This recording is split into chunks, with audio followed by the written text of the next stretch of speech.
Exploring Diverse Experiences of Aging Using Mobile Methods, hosted by the Hub for Aging Collaboration at the Rutgers School of Social Work. So I'm now going to begin with a few key opening remarks.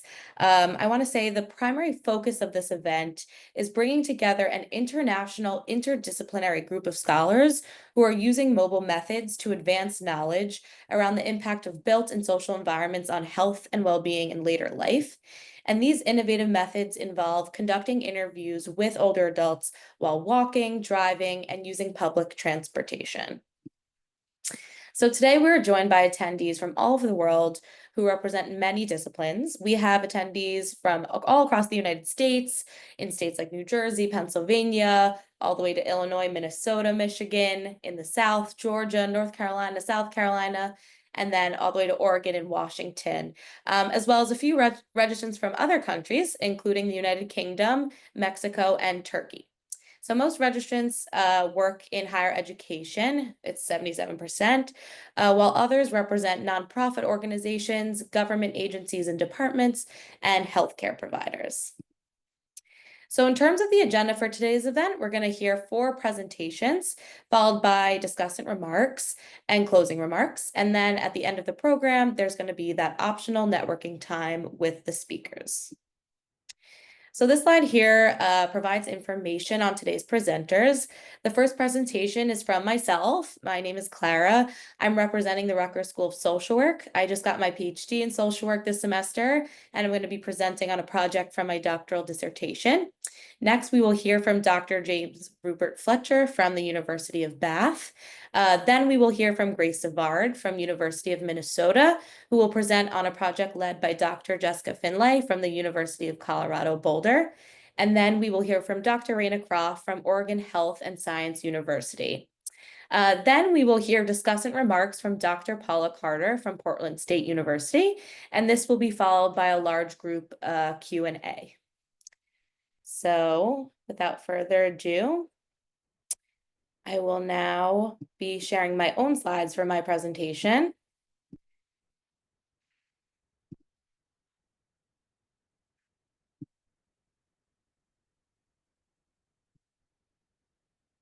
Wait 1 second. Okay, so can you see my slides? All good? Okay. So my presentation today is titled The Feasibility and Acceptability of Conducting Walking Interviews with Black Older Adults Aging in Community with Dementia or Mild Cognitive Impairment. So approximately 6.7 million people ages 65 and older in the US are living with Alzheimer's disease, the majority of whom are aging in their communities and outside of nursing homes. We also know that older adults who are racialized as Black are 2 times more likely to have Alzheimer's disease and related dementias compared to those who are white. And this is because structural racism is a fundamental cause of inequities in health. Structural racism is manifested in several ways, including racial residential segregation, mass incarceration, and unequal medical care. And due to structural racism, Black older adults with dementia are aging in communities with spatial differences in access to essential resources, as well as more disamenities, such as toxic environmental exposures and less access to clean parks. And so while many studies have explored neighborhood risk factors for dementia and MCI onset, it's equally important to explore how neighborhoods are impacting people who are already aging in their communities with dementia or mild cognitive impairment. And my dissertation as a whole sought to really build from existing literature in this space to address an important gap, which is the lack of studies exploring the impact of place-based neighborhood contexts on the health and well-being for Black older adults living with dementia or mild cognitive impairment. So this slide here provides a snapshot of the collection of theories that guided this study and my dissertation work more broadly. And in the interest of time, I won't go through each theory in detail, but the point that I want to make here is that this integrative scholarship, bringing together theories of structural racism, such as fundamental cause theory and critical race theory, in direct conversation with theories of aging, such as the Black family socio-ecological context model, is one of the contributions of this work. So, in terms of the focus of the current study, walking interviews are a qualitative interviewing method that is conducted by researchers accompanying individual informants on outings in their familiar environments, such as neighborhoods or larger local areas. Participants in walking interviews are often responsible for determining the location, the route, duration, and the speed of the walk. And researchers have noted that walking interviews allow for getting very place-specific, richer data compared to sedentary interviews, as well as shifts in power dynamics that are inherent in research by really empowering the participant to assume that leading role in the process. Walking interviews have been used widely to explore neighborhood context for aging, as you will see throughout this program today, and particularly with those aging in community with dementia.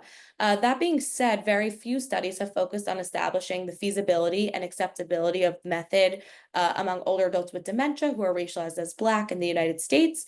And one such study that has addressed this gap is called the SHARP study, conducted by Dr. Raina Croft, one of the presenters on today's panel, and her colleagues, who really sought to implement 6-month pilot programs where older Black adults engage in triadic walking, combined with culturally celebratory social reminiscence in gentrifying neighborhoods. And we will hear from Dr. Croft later about the findings of her work.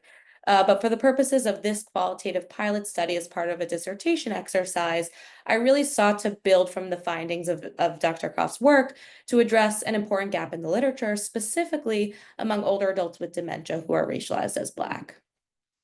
So this study took place in New York City, specifically East New York, Brooklyn, and East Harlem from April to August 2024.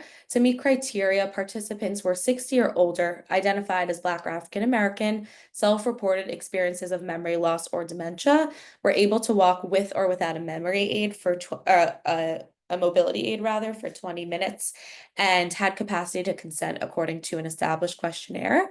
And participants were also encouraged to invite a care partner to participate with them along the walk. So to identify recruitment sites, I used this Image NYC interactive map of aging tool on the left. You can see how I identified neighborhoods in New York City with the largest populations of Black older adults as labeled there in blue. And then I overlaid locations of social adult day centers as shown with the small blue icons. And I chose social adult day centers given that these sites are often providing care for community dwelling older adults with dementia or mild cognitive impairment. So to recruit participants, I used a known sponsor approach, and that really involved forming relationships with staff at the social adult day centers who provided a warm handoff to recruit participants. I also held brain health workshops at the centers where I provided statistics about dementia tailored to individuals racialized as Black, strategies to improve brain health, as well as information about the study. So in terms of study procedures, the first piece was a traditional sit-down interview where I asked participants demographic questions and questions about their environment. Then next, a walking interview occurred where participants guided me on a tour of their local neighborhood. Then I asked the participants questions about their experiences of being part of the study, and I also took photos on a digital camera of the neighborhood as we were along the walk. So I engaged in reflexive memoing throughout the process by responding to prompts from a framework on reflexivity that was developed by Richard Milner, and that resulted in a formal reflexivity statement included as part of my dissertation. And this was very important given the cross-cultural nature of the study. For analysis, there were multiple data sources triangulated.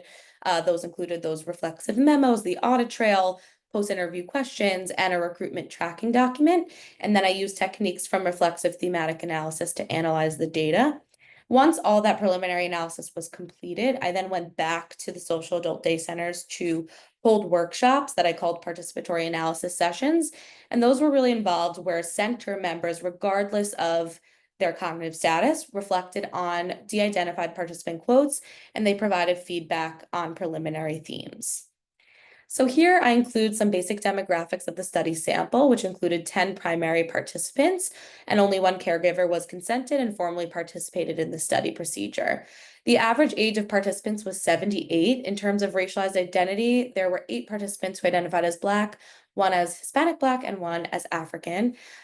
Most were female and foreign born, and most also had high school education or less, and the annual household income was $18,540. So in terms of key findings, there were 2 overarching themes with respect to feasibility and acceptability. And those included differences in positionality between myself and participants, as well as developing rapport with participants. So first, it was really important for me as the researcher to be sensitive to physical and cognitive challenges that participants experienced. Examples of that could include like the importance of conducting the capacity to consent before the study took place, as well as being really flexible about the location and duration of the walking interview if participants became fatigued. Next, in terms of researcher participant differences in racial and ethnic identity, that also played a role in the interview dynamic. And as an example of this, I probed on experiences of racial discrimination using language such as racism, which elicited at times a really strong negative reaction from participants. And then I learned instead of leading with that language to listen for when participants shared about those experiences more organically and reflecting back using language that they themselves chose. In terms of developing rapport with participants, it was really important to build trust with social adult day center staff and older adults, such as by holding those brain health workshops at the centers. And then finally, it was really essential to ensure the comfort and safety of participants at all times during the study. Examples of this included inviting caregivers to join us along the walk, as well as forming really authentic relationships between researcher and participant. So in the next few slides, I'm going to provide excerpts from my memos and participant quotes that really speak to the primary themes that emerged. Here's an example of an excerpt from a memo about a challenge that was encountered during the study where a participant was not able to complete the walk due to physical limitations. And this quote reads, "The participant moved very slow using a walker. It was very hard for him to get in and out of the chair. I spoke with staff at the center and they agreed that given his mobility limitations and the extreme heat that day, that it would be best if he did not complete the walking interview. This is a consideration for feasibility, given that there is a lot of variability in terms of how far participants can walk, and it is important to prioritize the safety of participants." This next quote is from a participant sharing about how the cross-cultural nature of the study provided a really important opportunity for me to learn from participants' lived experiences that were really different from my own. And this quote states, "I think young people like you should know what's going on and be aware and hear from me as an elder how I feel about it. You're not a community person, you don't know the community, and I educated you about the community. The difference between us is good. Hopefully you understand how a Black person feels in the community. You're not experiencing it, but you can feel that when I explain it." This next quote shows how important it was to conduct the brain health workshops at the centers because it was a way that I could really build trust with participants before the study began. And this quote says, "You came to the center and spoke to a lot of us. You tell us what you are there for, and we enjoy you talking. You gave us the flyers, we read it. I really enjoy what you said at the center, and that's why I signed up with you to do the walking." Finally, this quote exemplifies how it was important to really ensure the comfort of participants by forming authentic relationships. And this quote reads, "When I heard you said about Alzheimer's, I just pick a conversation with you. You were very cordial, answered my question. You didn't push or rush me. Patiently, you took care of me. And that's what I did like, so I could have a conversation with you. Because people nowadays don't care to deal with the elders at all. But you was very nice to me, and that's why I did follow up." So preliminary findings of this qualitative pilot study should be considered in the context of a few really key limitations. The first being that there are power dynamics inherent in this study, given that I was a white researcher conducting interviews with older Black individuals living with dementia, and this has implications for data collection and analysis. So future work should really be employing diverse research teams with respect to race and ethnicity. The second point here is that the small sample size in a specific geographic context precluded deep analysis on intersectional social positions. And so really this pilot data was developed to inform the development of future larger scale projects that will recruit more geographically diverse sample of participants living in different sized cities or rural contexts, for example. And then next, participants were eligible for this study if they self-reported memory challenges. And that was aligned with previous work that's really showed that using terms like memory loss and brain health when talking about memory challenges during recruitment can really potentially address some stigma that exists around dementia. That being said, this approach ended up yielding a range of cognitive statuses, some from cognitively healthy all the way to minor memory complaints and then a diagnosis of dementia. So I think future research might consider conducting a brief cognitive assessment as part of recruitment to ensure that all participants have cognitive impairment and at varying degrees. And then in terms of conclusions and next steps, overall, the walking interview approach was feasible and acceptable. It allowed me to collect this rich place-specific data. And the next phase of my research, I really want to leverage this pilot data to address, reach out to more social adult day centers and community residents, really build my relationships. I also want to engage a more geographically diverse cohort of social adult day, expand my, and diversify my research team. In future community engaged projects, I want to use additional participatory techniques, and that can include the use of photo voice, asset-based community development, and CBPR. So now I'm going to be passing the mic over to Dr. James Rupert Fletcher from the University of Bath. Thank you. Thanks for that, Clara. Thanks for coming, everybody. I am going to attempt to share my slides. We'll see how well that goes.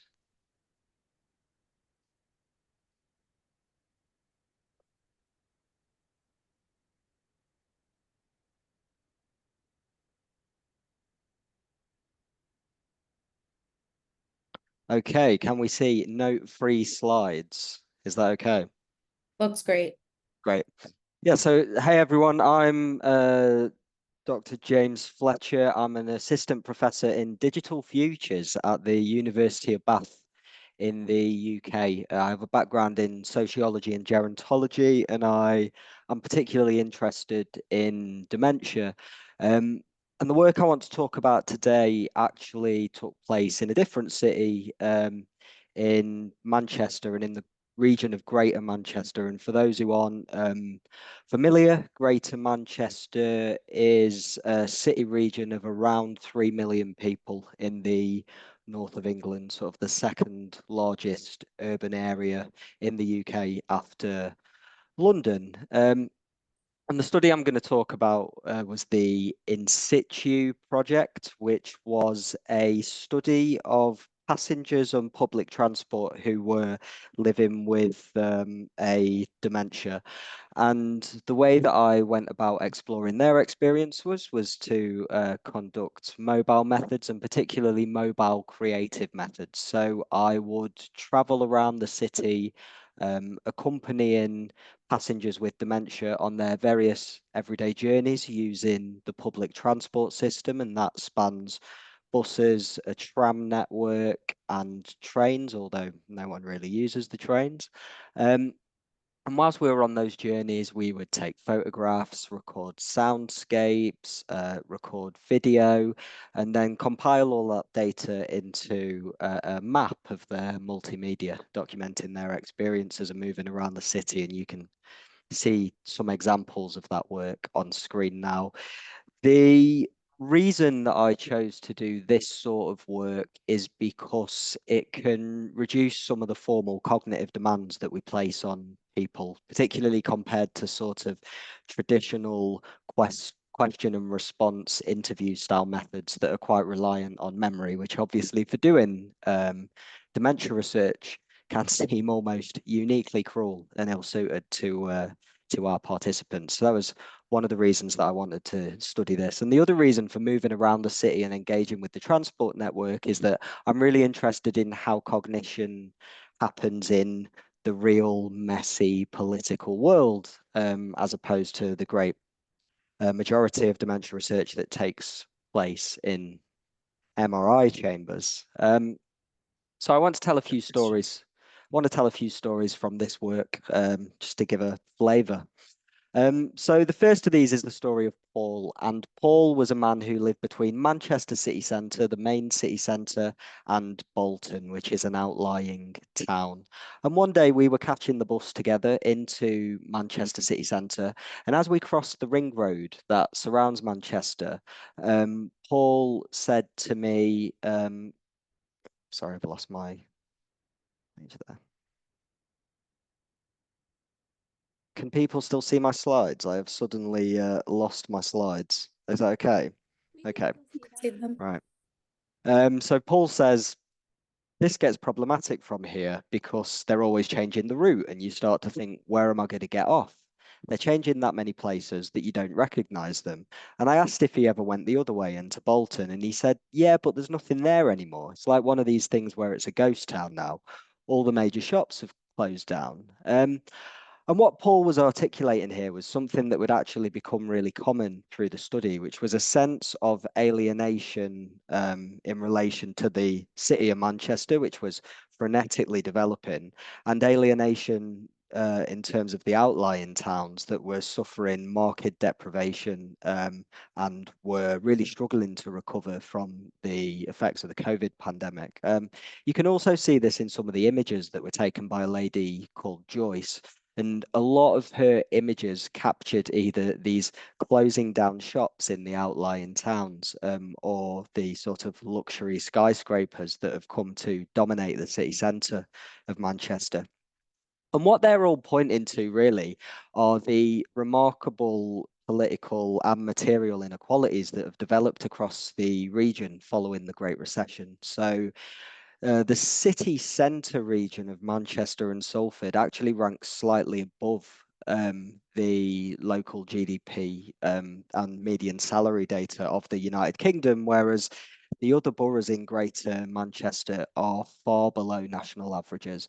And that also translates into the built environment. So the density of skyscrapers in Manchester city centre is by far the highest in the UK, even compared to London, whereas the outlying boroughs don't feature in that at all. And if you go online, you'll find many of these sorts of sort of decade-long comparisons of Manchester's skyline. And in the post-recession period where we had austerity politics, the local authority was forced to sell a lot of land to international property speculators, and that resulted in a flood of international property capital into the city centre and the development of this new Manchester model of skyscrapers, which is what many of my participants were particularly animated about in their accounts.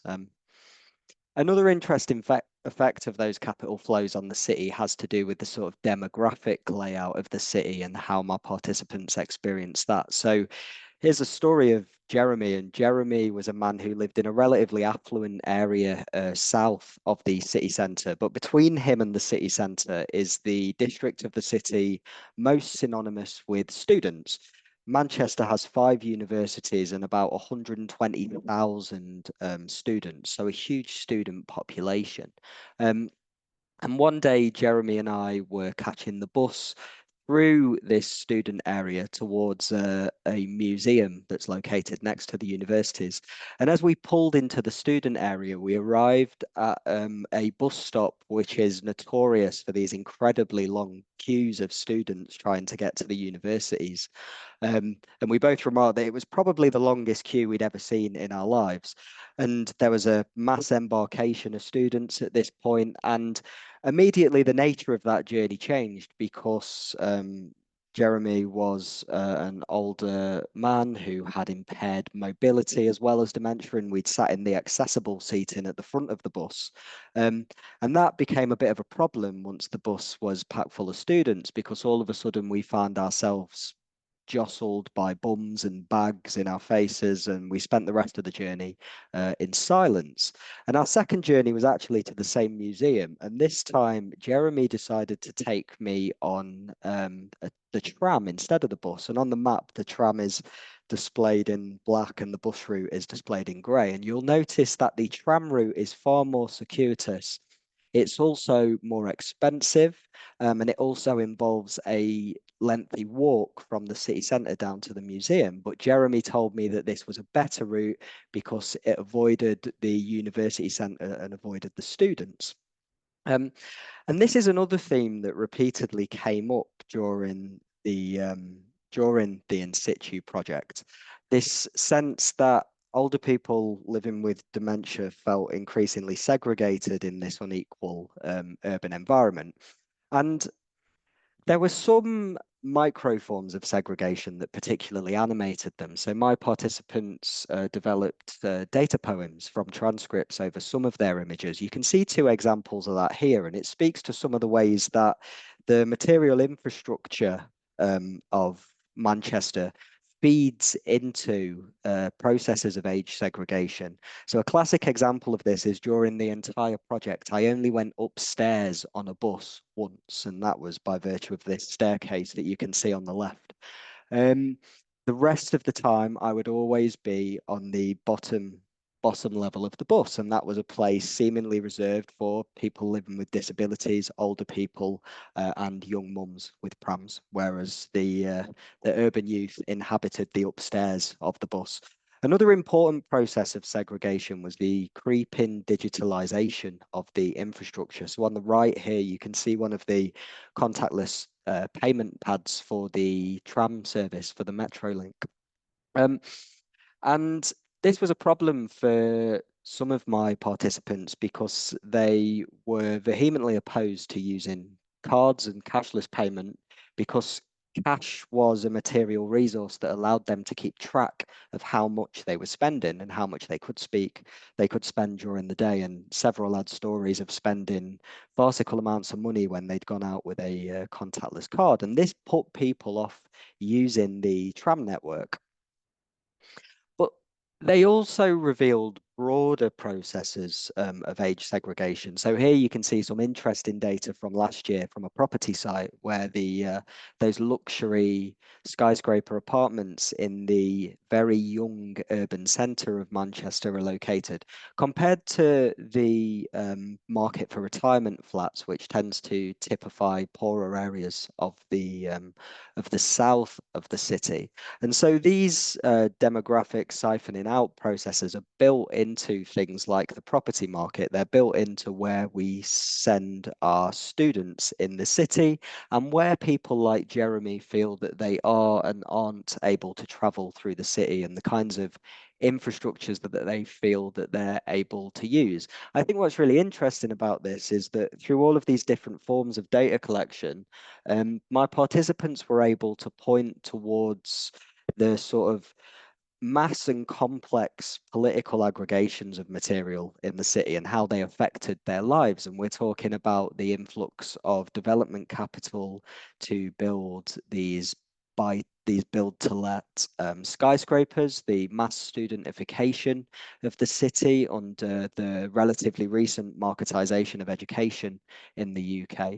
And ultimately, this points to the way that transport and transport research can really become an everything problem. And I call it an everything problem because ultimately, a journey through a place like Manchester on public transport turns everyone into a sociologist. Because on a 30-minute bus ride, you can be immersed in one of the most deprived places in Europe and one of the most affluent places in Europe. And you really get a palpable material and human sense of that. I think what's also interesting about this mode of research is that ultimately it is very material. The city itself sort of became a main character in the accounts of the people with dementia who were traveling with and through it.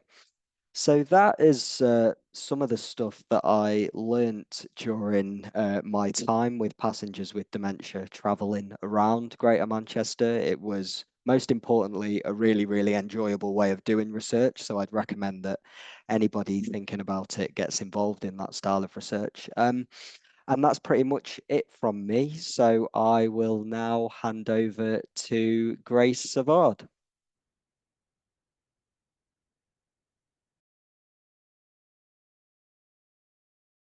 I'm gonna unmute myself. Thank you so much, James, for that great presentation. I'm gonna get my slideshow up here going. Okay, everyone good? See the slides? Perfect. Okay. Great. Well, thank you so much, everyone, for being here. My name is Grace Savard. As Clara mentioned, I am a graduate student doing a dual degree at the University of Minnesota. I'm completing my master's in public policy as well as my master's in public health. And today I'm here on behalf of an incredible team who has done a lot of work on this project. Our fearless leader is Dr. Jessica Finlay, who's not here today, but has played a really pivotal role in the work that I'm about to share with you all. So today I'm going to be talking about utilizing driving interviews to investigate neighborhoods and health across the life course.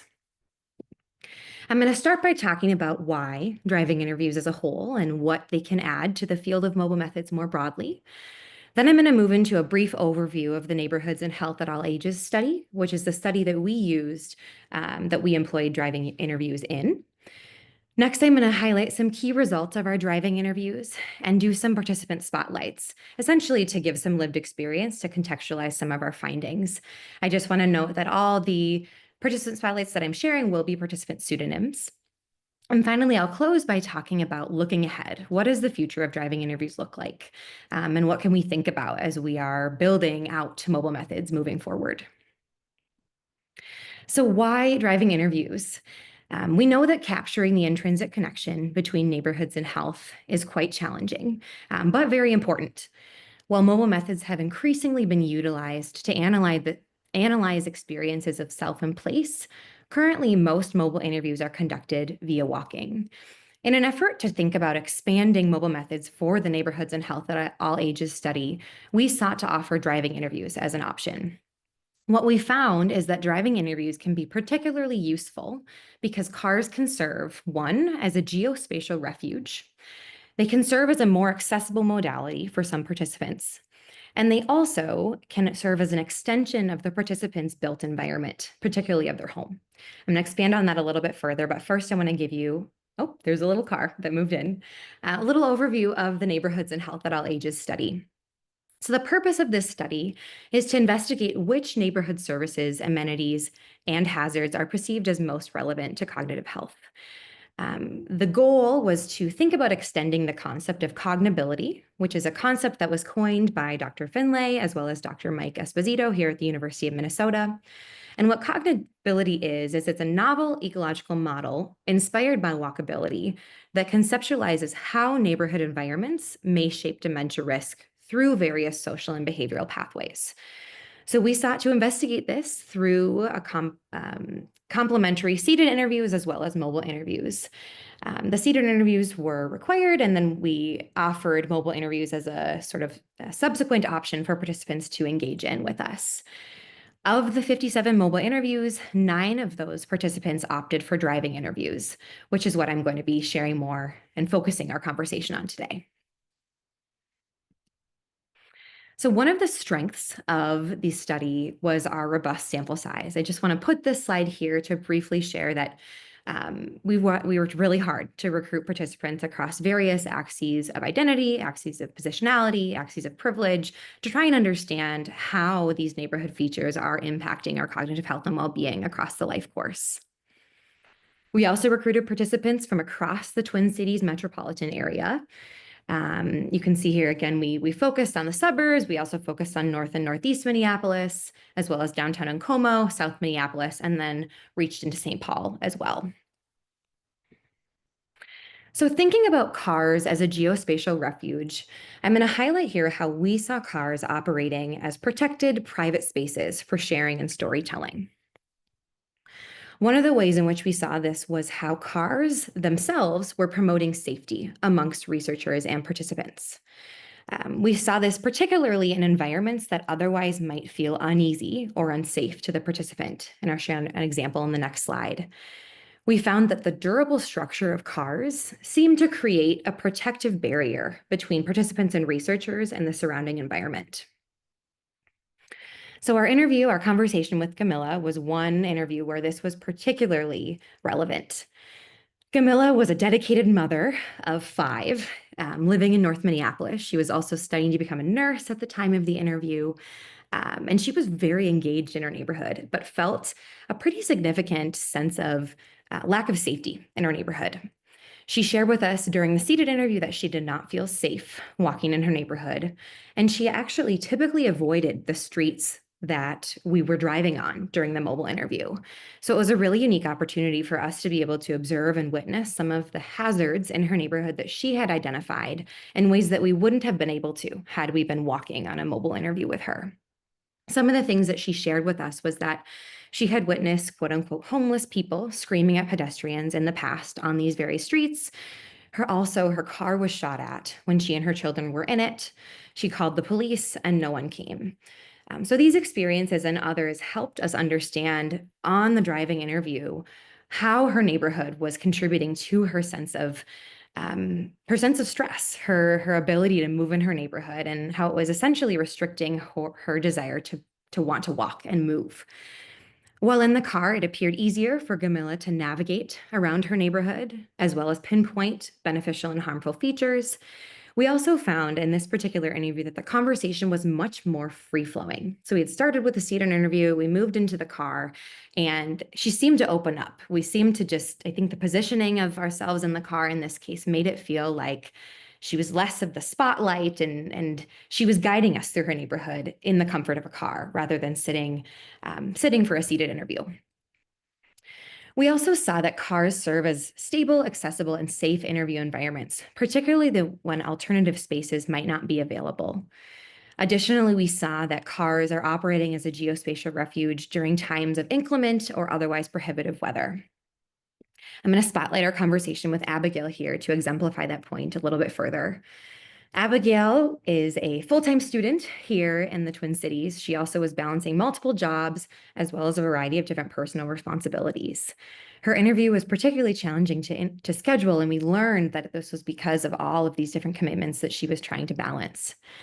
However, she suggested that we interview her outdoors at a park on a frigid December morning. I live in Minnesota, so this took place in Minnesota. It was truly very cold. I remember asking her, are you sure? Is there another place that you'd like to meet? And she was very adamant that the park was where she wanted to meet. Within about 15 minutes of starting the interview, Abigail shared with us that she was having trouble focusing due to the cold.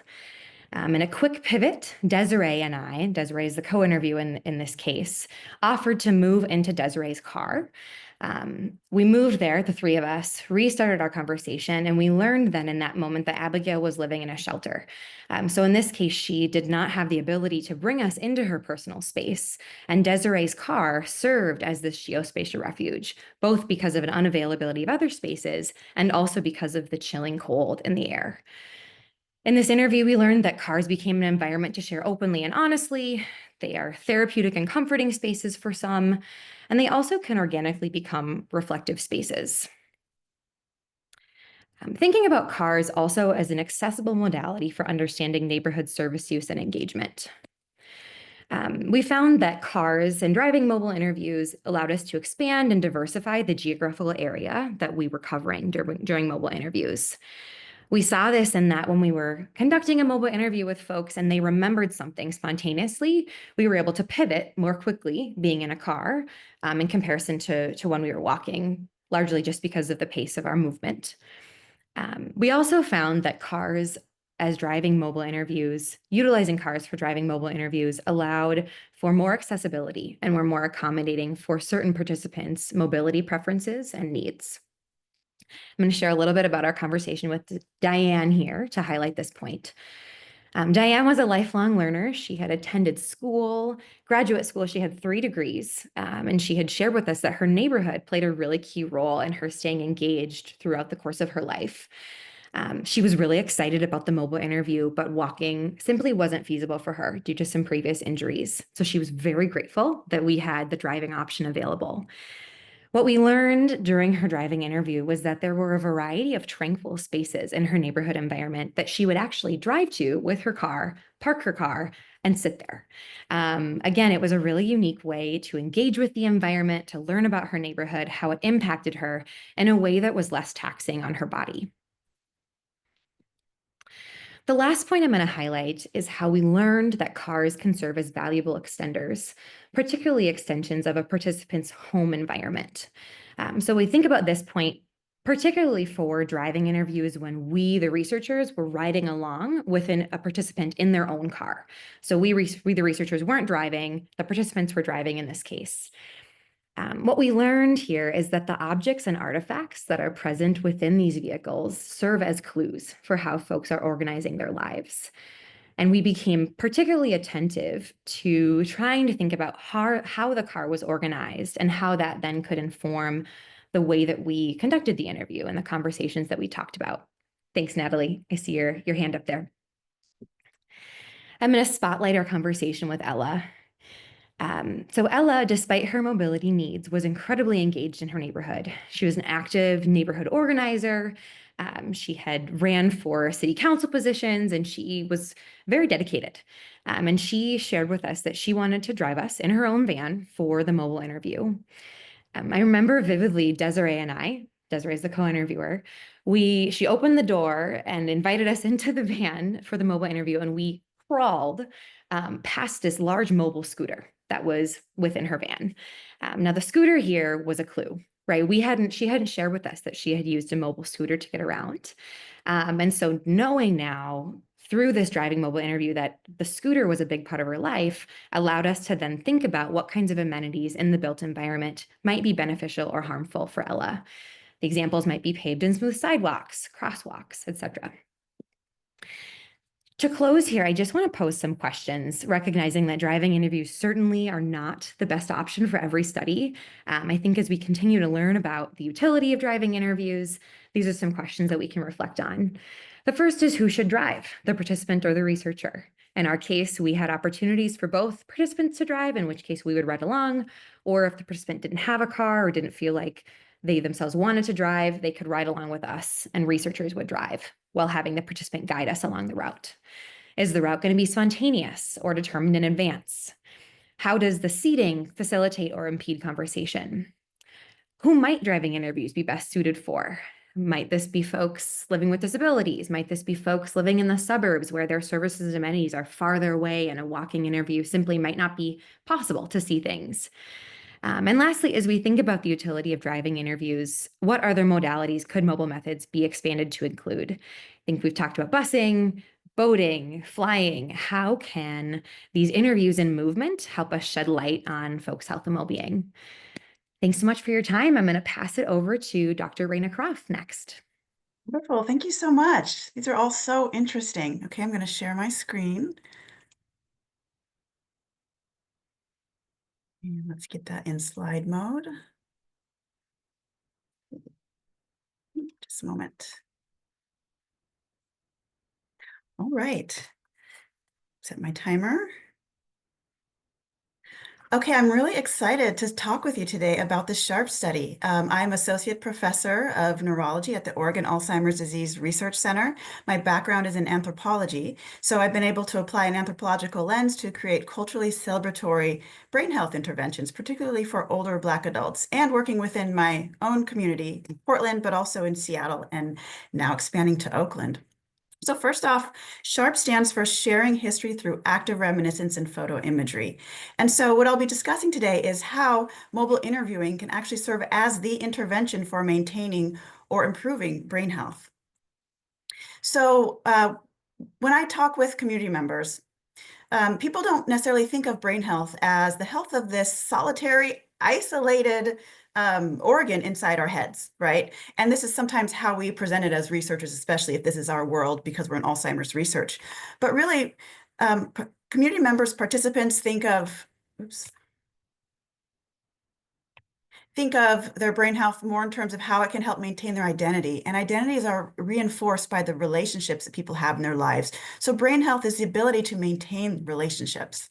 Brain health is relational, just like community is relational.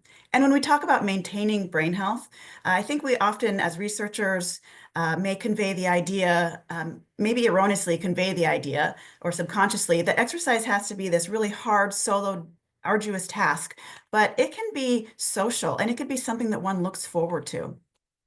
And when we think of maintaining our memory health, that may also seem like it is an individualized, introspective process or solo journey, but it can look like this: walking within community in the spaces where those memories took place with other people and looking at images to prompt those remembrances of those experiences. And all of this is brain health. So what I have described to you is essentially the SHARP walking study. So walking, we know that walking and being socially engaged and reminiscence therapy are all great for brain health, but the motivation to walk in one's own neighborhood may be significantly decreased when that neighborhood becomes increasingly unrecognizable. And so in Portland and Seattle, just like other cities across the US, including Oakland, they're undergoing intense gentrification. And older Black adults in particular are more susceptible to the harmful effects of gentrification. And Black families and communities are being displaced. You can see in Portland, between 2000 and 2010, that half of the Black population in the historically Black neighborhoods were displaced. And we see similar displacement rates in Seattle as well. So what SHARP is, it is a multimodal intervention addressing multiple modifiable risk factors for developing cognitive decline, including Alzheimer's disease. And so what we've done is we've taken these proven brain healthy behaviors, being socially engaged, walking, reminiscence therapy, and we've placed that within the historically Black neighborhoods and within a culturally celebratory context. And so what the aim of SHARP really is to maintain or improve cognitive function through increasing these brain healthy behaviors in ways that celebrates the vitality and history of Black people. But it's also important that it produces something of tangible value to the community. And so that is digital oral history archive. And so as people are walking and they are sharing their memories with each other, we are recording these for a digital oral history archive. And so the hypothesis is really that when you situate brain health within an existing priority, in this case, it's gentrification, the loss of these community stories, it will really motivate sustained engagement for better cognitive health outcomes. So this is what the SHARP walking application looks like. They have a menu of 72 routes in Portland, and 72 because the intervention is designed for groups of 3 to walk 3 times a week over 6 months. We've done trials with 4 months, and in Seattle, it was really all about feasibility and getting things right, so that was just for 4 weeks. But the way that SHARP works is we have triads of older Black adults, age 55 and older, and that dynamic has shifted in different studies. But for the 2 studies that I'm mainly going to be talking about, these are healthy individuals as well as people who have mild cognitive impairment. And we've expanded to other studies that include caregivers and people living with dementia. And so they have this walking application. It's on a group tablet because we don't want everybody on their own tablet. And they follow a looped 1-mile route. And as people advance along that route, it turns green. And at 3 points along the route, there are GPS-linked images that pop up. And these are historical neighborhood images between 1940 and 2010, because for Portland, that is when people really came to live in the area, survive and thrive, and then began experiencing gentrification and the displacement of their communities.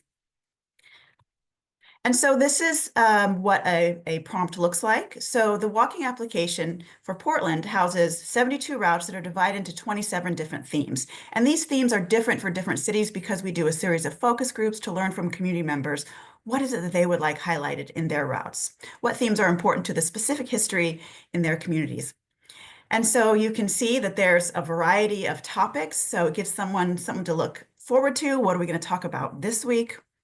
And oftentimes, like for example, with this theater skits with Delta Sigma Theta, they're standing in front of what used to be the Delta Sigma Theta house and looking at what used to be and talking and sharing their memories around it, but they're also looking at what is and really reflecting upon neighborhood changes and also how they fit in with the neighborhood and the new demographics.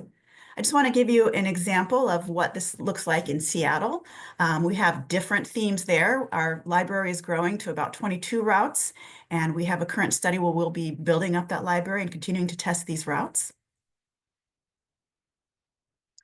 And in Oakland, lots of history about the Black Panthers, so we're really able to zero in on some of these political themes, but there's also a lot about sports and arts and culture.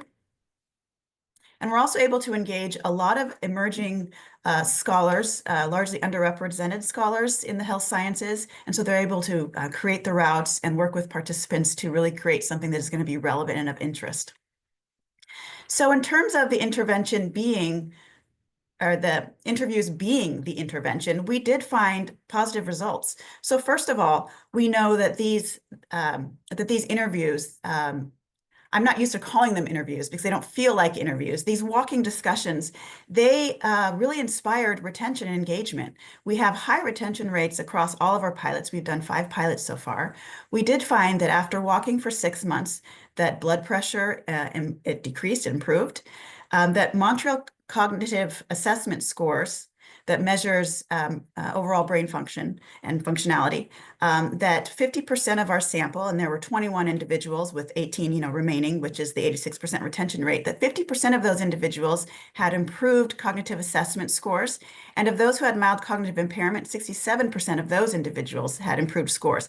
Now, there's only 8 people with mild cognitive impairment, but because this was a pilot, we were really just trying to find signals of efficacy so that if we were to do a larger trial, we could see how effective such an intervention could be.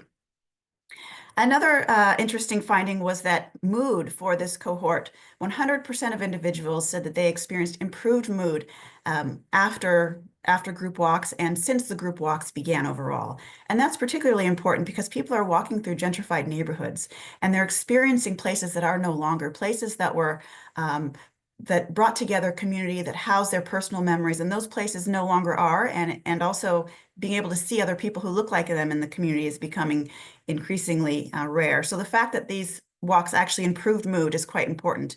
And depression and mood, that is a risk factor for cognitive decline.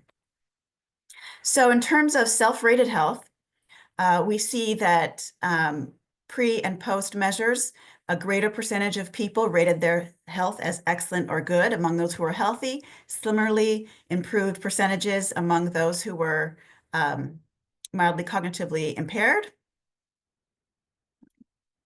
And we see similar results, greater percentage of people rating their health very fairly active than at baseline. And greater percentage of people felt or had experienced more days in the past month feeling calm and peaceful. And when we look at mood as well, again, when we look at both cohorts together, we had 2 cohorts of, first one was 21 individuals, second was 19. We see that 88% overall mood was better right after the walk, and 78% said that their mood was better since walks began. Again, it was 100% in one sample, but a little bit lower in the other sample. Thus, we have the 78%. So then we did the same intervention, but we involved dementia family caregivers and the people they are caring for who had mild cognitive impairment or early stage dementia. And the caregivers could also have mild cognitive impairment. And then we had a caregiver support person who could be of any race and could be 18 or over. So that was a little bit of the changing of that dynamic for us.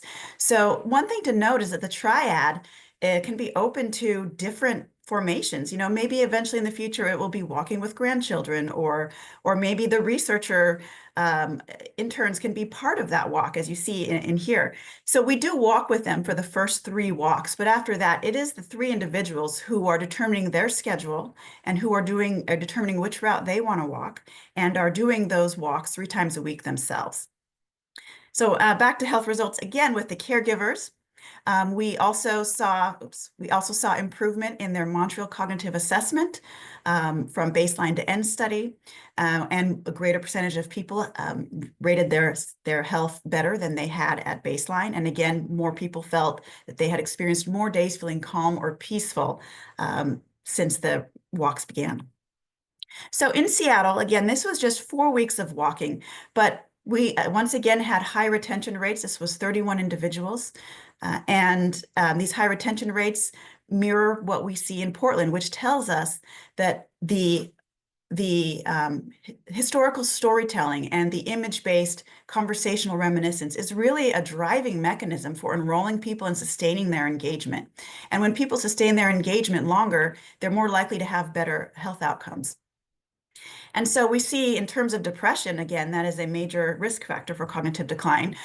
We see that with Seattle, again, this is, it was only 4 weeks, so we can't really expect a really huge effect, but we did see slightly lower scores for depressive symptoms. So in other words, better health outcomes.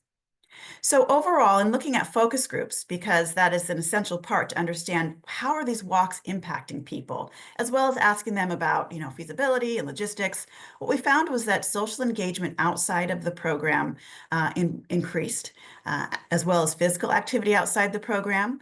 And one sense of agency over their own health improved as well.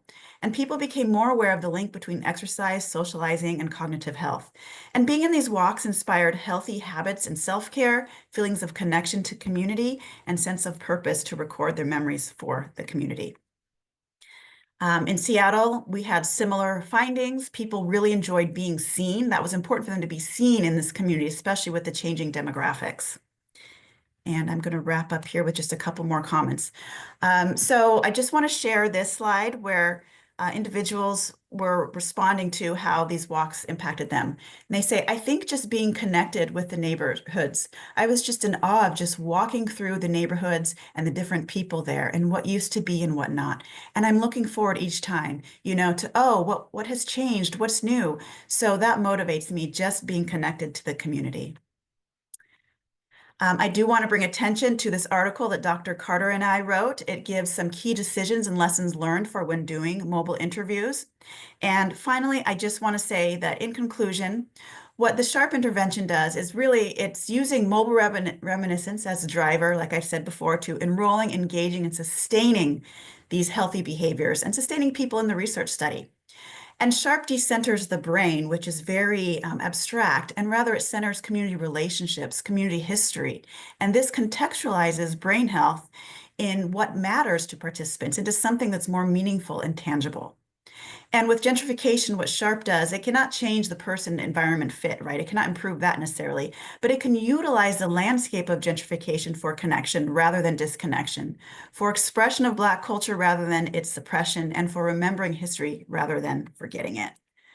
Thank you very much. And I'd like to pass it on to Dr. Paula Carter for her comments now. I'm going to try and stop sharing this. Great, thank you to Raina and to everyone, and to Clara for being such an excellent organizer. I'm going to turn on my timer. So it's really great to be here. I'm honored to be part of this, and also really enthusiastic about these presentations.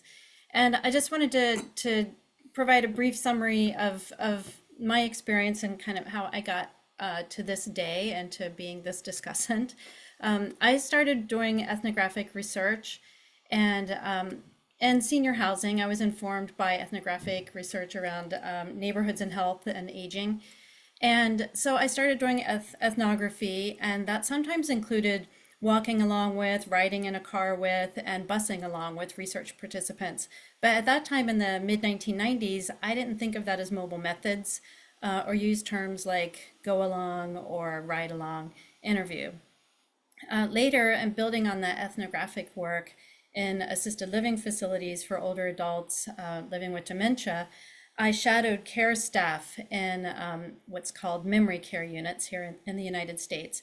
And with the help of graduate students, we shadowed medication aides throughout their 8-hour shifts, 24 hours a day, 5 days a week, in 3 settings.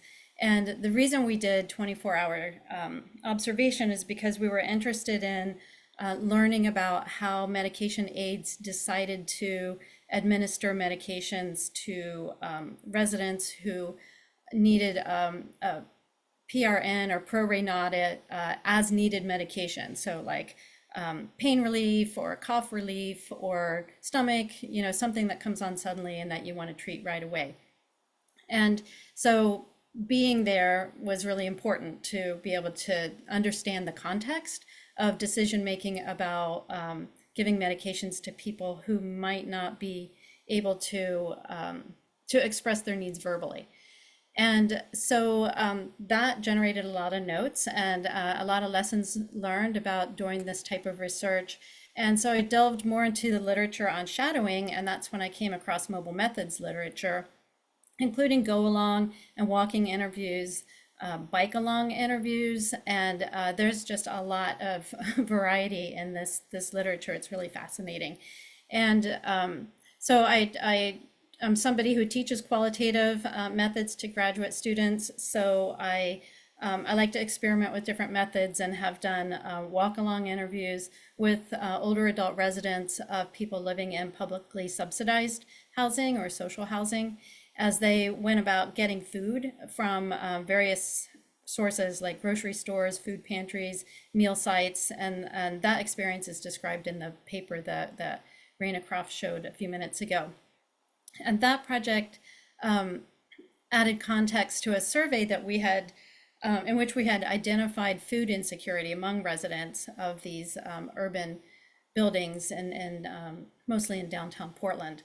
So through these studies, I became convinced that direct and active observation promotes deep understanding, and it allows the researcher to document context and promotes discussion that might be missed using what's sometimes called sedentary interviews, meaning that you're seated rather than active during the data collection process. So I wanted to say a few things about these presentations, these 4 presentations that were number one, they were really great. And the commonalities among them are that, you know, they all look at the relationship between neighborhood and built environment and health. And they all pretty much use multiple methods, including sitting or sedentary interviews, as well as walking interviews, and in James's case, multimedia, and small sample, highly focused on smaller numbers of individuals, and really trying to understand that person's lived experience of neighborhood and health. They all focused on individuals living with cognitive impairment or dementia, and delved into topics like age segregation, racial segregation, income stratification by neighborhood. And so there are some unique aspects as well. Grace and Jessica's presentation focusing on driving, and as she said, that raises some issues. And all of these raise issues in various ways, right? When you're out in community with older adults who might be experiencing cognitive as well as physical limitations, it raises some challenges and issues. And being out in the weather raises issues too. I also experienced extreme heat as well as rain that can disrupt or change the nature of the walk-along interview. And RAINA's is, of course, unique for being an intervention, as well as a way of understanding more about people's lived experience of neighborhood and racial segregation and gentrification over time, as we've seen here, as well as in many cities throughout the world. So in sum, I'd say these provide really great information about the variety of methods that you can use and ways of thinking about mobile methods. Of course, it's always driven by the research question. So thinking about how might this method complement the research that you're doing already, or take you in a new direction, provide additional context and depth that sitting interviews don't necessarily provide. I've even seen some literature on walking focus group interviews. That sounds like a lot to manage to me, but something that could be done with a small group of individuals. So I want to thank all the presenters for taking great care and time in preparing these presentations, as well as their publications that either have come out or will be soon coming out.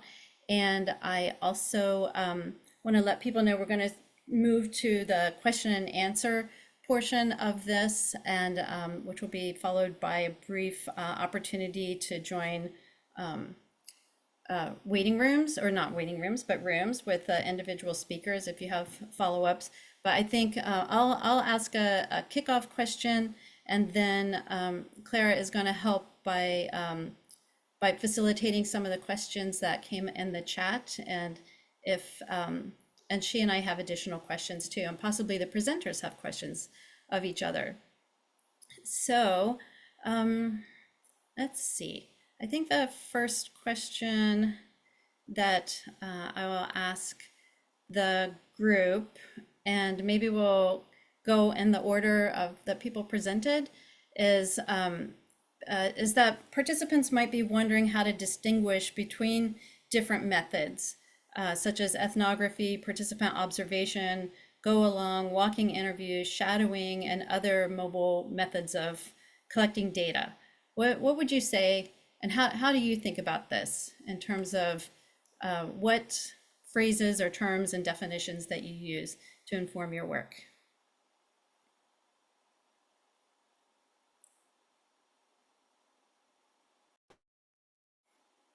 Anyone feel free to unmute if you want to go first. Raina, it looks like you might want to go first. No, I was just arranging my hair. That was um, can you paraphrase that into something to just a little smaller question so that I can understand? Yeah, how do you think, well, you're trained as an anthropologist, so how do you think about these different methodological terms that we use, like, and defining them, or the difference between, I'm thinking especially students sometimes are like, what's the difference between participant observation and go along or ethnography?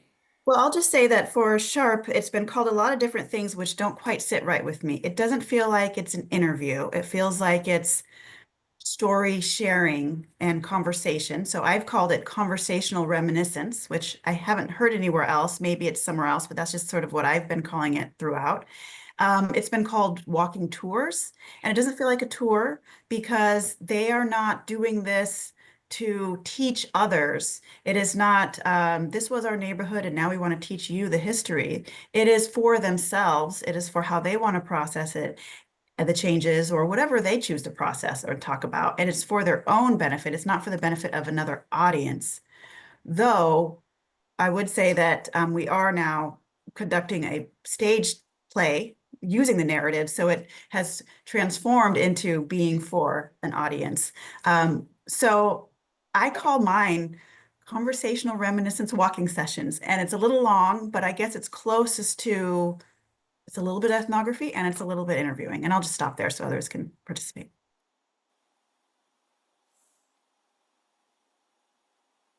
It could be as well that it doesn't matter. I'm thinking as a, professor, I oftentimes get questions from students who are wondering why, these two methods seem so similar. Why do they have different terms? How are they different? But following on Raina, I will say, I always think about an article I read in the 1980s, maybe, that referred to qualitative interviews as a conversation with a purpose. And I think that is similar here too. Yeah, I can share in preparing for going out to do mobile interviews for my dissertation project.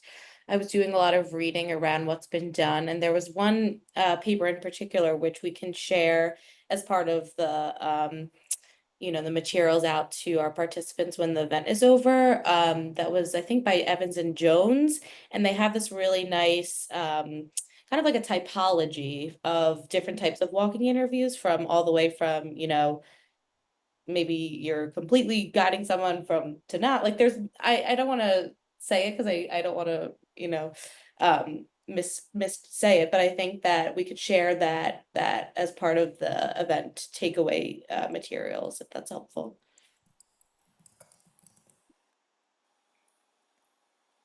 Yeah, I think that article talks about whether your route is going to be highly structured and determined. So Raina's is an example of that. And then there's very unstructured, like James would be an example of that. And I think Grace as well is, you don't know where you're going to go, right? When you get, when you go to the bus stop, or if you go for a drive, maybe you know a little bit. And my experience too, I'll say lesson learned, is when we said we would go out on, we planned to go on their next food acquisition. We didn't call it acquisition, but the next time they were going out for food, that we would go along. And it would have been helpful if we'd known where we were going, because there were time, like if you're taking 2 buses to get across town to a discount grocery store, it takes a lot of time. So, this is all part of the research design planning stages, and the level of structure is part of that. Yeah, I mean, I'd certainly say that firstly, as a sociologist, I avoid ethnography because I don't want to step on any anthropological toes. Yeah. I know I know we're not doing it right. But I mean, I always fairly informally described what I was doing as going on trips, or journeys. I use journey a lot because I think that can actually be quite nice in terms of also blending the analysis into the actual work, because it's all based around map making. It's all based around movement and trying to get a sort of journey-like quality. And I also think that often when we do this sort of work with people, we can too easily slip into that sort of jargon, and it's just quite alienating to people to just, there's one thing to go to somebody and say, can I go to the shops with you tomorrow when you go? And it's another thing to say to someone, can we do some mobile methods or on-the-go interviewing, and start to evoke some of these ideas, which can then be really off-putting for people. I think those are all great points. I'll just add that I think for our project, we also struggled with how do we describe what we did call it mobile interviews sort of within our team, but to participants, we would talk about it as a short walk or a short drive, where they took the lead. That was, typically we would try and do the mobile interview after the seated interview, which was incredibly helpful for establishing a connection, establishing a relationship, and sort of getting a sense of at the beginning of the seated interview, we would let them know. We would sort of talk about the structure, how we were going to do seated, and then go for a short drive or walk. We would encourage them to start thinking early on, what kinds of things might you be excited to show us? Or what kinds of things are impactful for you in your neighborhood? And is it possible that we could go visit that on a short walk? Possible that we could make it there on a short drive? So it kind of helped to paint the picture earlier on as a way of thinking about it as a complement to the seated interview, at least in our project.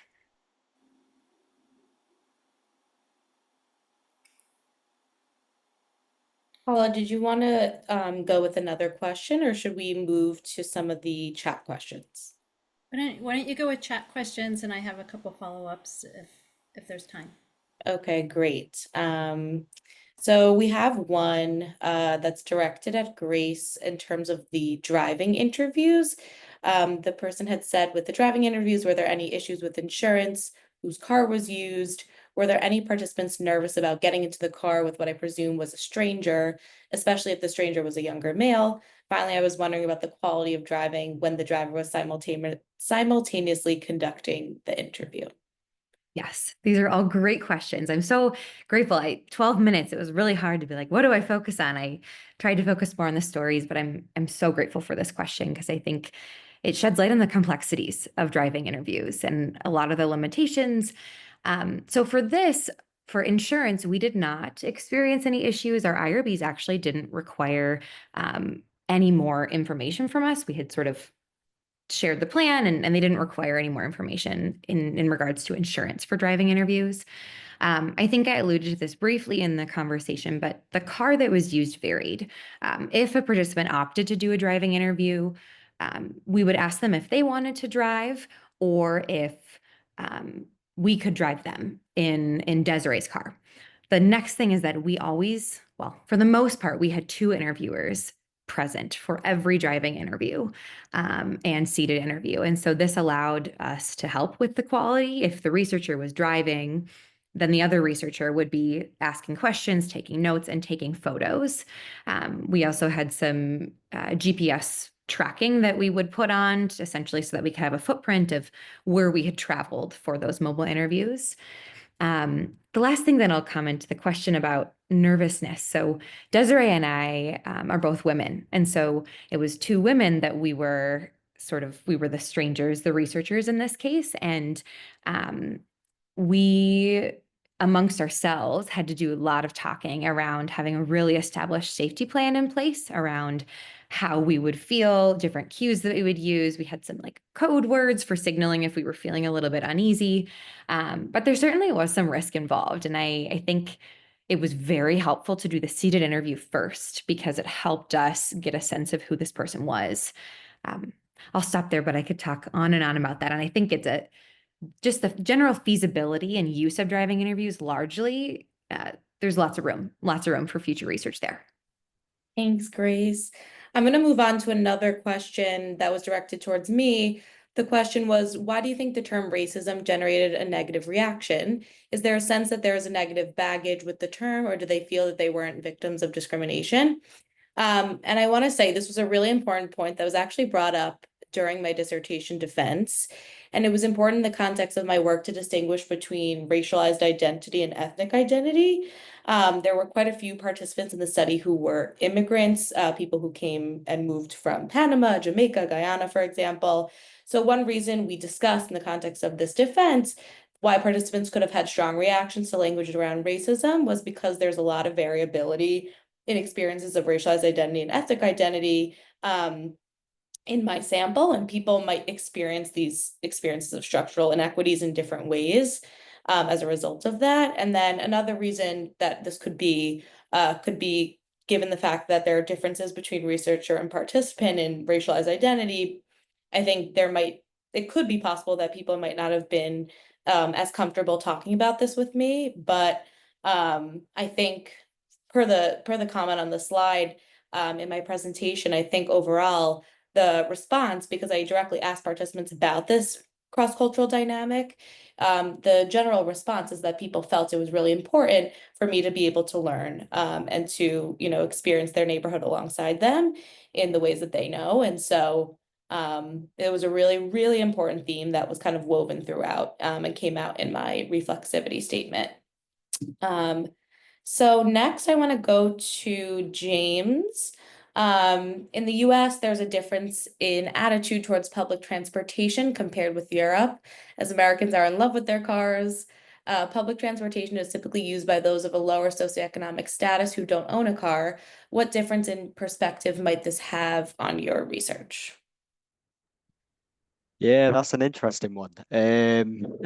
Maybe speaks to the sort of strange place of the UK between Europe and the US. So I think there's two parts of that, because the first thing to say is that obviously the UK has a fairly decent public transport network, and actually Manchester in particular has a really good public transport by our standards. And we also have the older person's bus pass, which gives people free access to the bus system, which is just an amazing piece of public policy. Everywhere should do that. But the other side of that is that actually all of my participants basically came of age in the golden period of automobility in the UK. So that post-war period where people were very much looking towards the US, the rise of the suburbs there, and like the personal car promised freedom and prosperity to people. It was super important. And so often nowadays, many of my participants will tell me that losing the driving license was the worst part of being diagnosed with a dementia. So they end up having decent access to a very good public transport system, but they're often quite reticent to use it because it's a massive cultural change as well as a very obvious practical change for them. And it's worth pointing out that actually the people I work with are a relatively niche population, in that actually by and large people with dementia in the UK are quite car dependent. They get diagnosed, they lose their license, and then they become incredibly isolated. So whilst we do have the network, it's not necessarily the case that older people are using it. Thanks, James. And then lastly, just in terms of our direct questions to researchers, we had one to Raina, which was, did you find that participants wanted to continue to meet up post-intervention? Absolutely. And in fact, they wanted to meet up post-intervention, and they were learning about other activities in the neighborhood through each other and through each other's extended networks. So they were going to these events and other things together. So that increases social engagement and just feeling more connected to the community.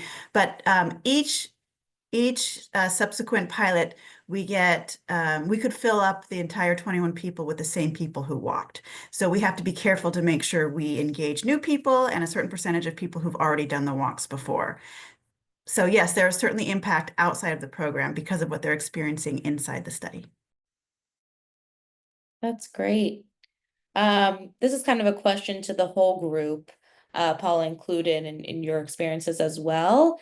How do you address trauma and triggers that may come up along the walk or the drive or in any other mobile method?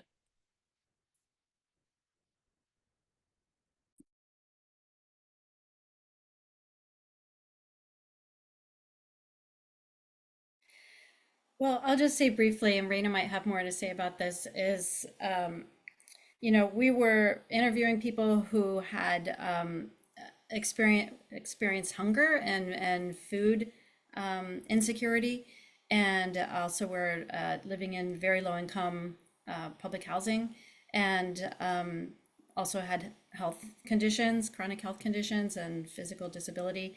So it was, I've done a lot of interviews with older adults, and oftentimes people become emotional, and so we let inform people in the consent process that they it's possible that they could feel sad, and if they need a moment to take time, I have taken tissues along on interviews depending on the type of the context of the interview. So primarily we do it through that.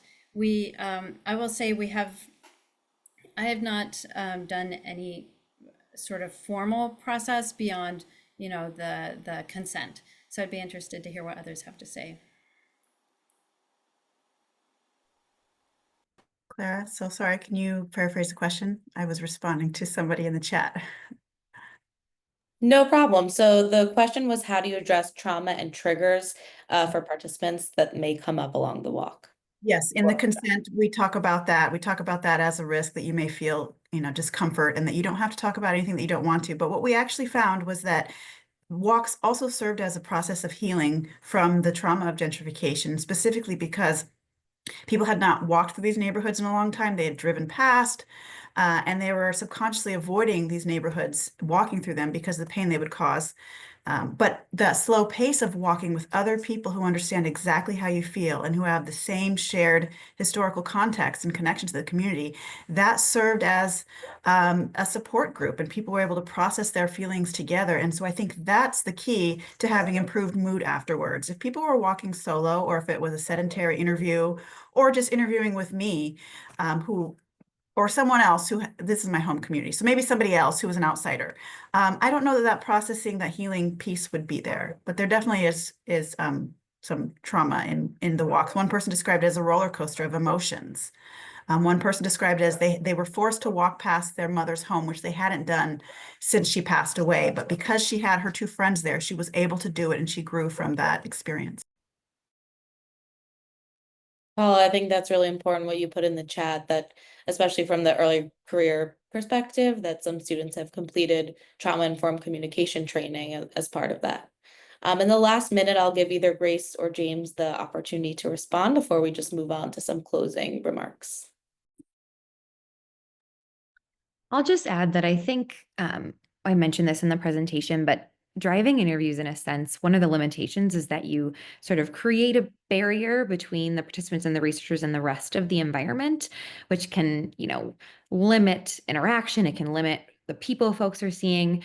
But I also would say, particularly with the experience of Camilla, which I shared in the presentation, she took us through some spaces that were pretty traumatic for her, and being within the car sort of facilitated the ability to go there. Like in a sense, like she had a heightened sense of agency to be able to say, this is a place that has been pretty harmful for me. And I think it's one of like the pros cons of cars, is that like it's a protective barrier which limits our ability to see how folks are interacting in a sense, but it also can sort of shield folks when they really want to show you something and need to feel a little more protection in order to do so.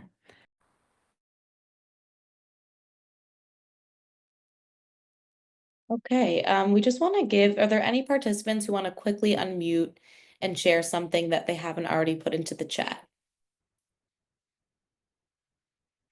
Also, we are going to be providing some informal networking time after the closing remarks in case anybody wants to share any last minute reflections. But in the meantime, I will now share the final slides. 1 second. Okay, so we've now concluded the formal content for today's event. We want to thank all the speakers for offering their time, as well as the attendees for your thoughtful engagement with this material. There's going to be a follow-up email to those who registered with any related materials from today's event that we've discussed. And before you go, we would really appreciate if you filled out a brief exit satisfaction survey, and that really allows us to see some of your feedback on the event. We'll put a link to the exit survey in the chat now. now, and then also it will automatically pop up into your browser once you leave the Zoom room. For more upcoming events from the Hub, please visit the link on this slide here, socialwork.rutgers.edu/hub events, to stay tuned for some more interesting events. And now we're just going to offer some optional time at the end of this meeting for networking with the speakers. So for those who may be interested, just feel free to stay after into the Zoom room. But with that, this concludes the formal content for today's event.